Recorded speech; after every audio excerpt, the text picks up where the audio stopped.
Hi friends, இந்த வீடியோவில் நீங்கள் தியனவத இன்னவத இந்த ரெண்டுக்கும் இடையில் என்ன வித்தியாசம் அப்படின்ட்டு பார்க்க போகிறீங்க. தியனவத அப்படியண்டா இருக்குதா, அதாவது அகரணை பொருட்களுக்கு நீங்கள் தியனவத என்று பயன்படுத்த வேணும். ஒரு பொருள் இருக்குதா என்று கேட்குறதுக்கு தியனவத என்று கேட்க வேணும். அதாவது உதாரணமாக சீனி தியனவத, சீனி இருக்குதா. பித்தர தியனவத, முட்டை இருக்குதா அப்படி என்று கேட்க வேணும். அதே மாதிரி உயர்திணை பொருட்கள், ஒரு நபர் இருக்கிறாரா அப்படின்னு கேட்குறதுக்கு நீங்கள் இன்னவத இன்னவத என்று கேட்க வேணும். தாத்தா இன்னவத, தாத்தா இன்னவத. அப்பா இருக்கிறாரா.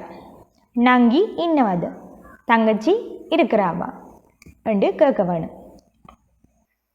தமிழில் நாங்கள் மிருகங்களுக்கு இருக்கிறாரா இல்லது இருக்கிறாங்களான்னு கேட்க மாட்டோம். ஆனால் சிங்களத்தில் ஹதிக்கிக்குள்ள இருக்கிறாங்களா என்று தான் கேட்க வேணும். அதாவது இன்னவத என்றதை தான் நீங்கள் பயன்படுத்த வேணும். அதாவது பல்லா இன்னவத, நாய் இருக்குதா என்று கேட்குறதுக்கு பல்லா தியனவத என்று கேட்கக்கூடாது, பல்லா இன்னவத என்று தான் கேட்க வேணும்.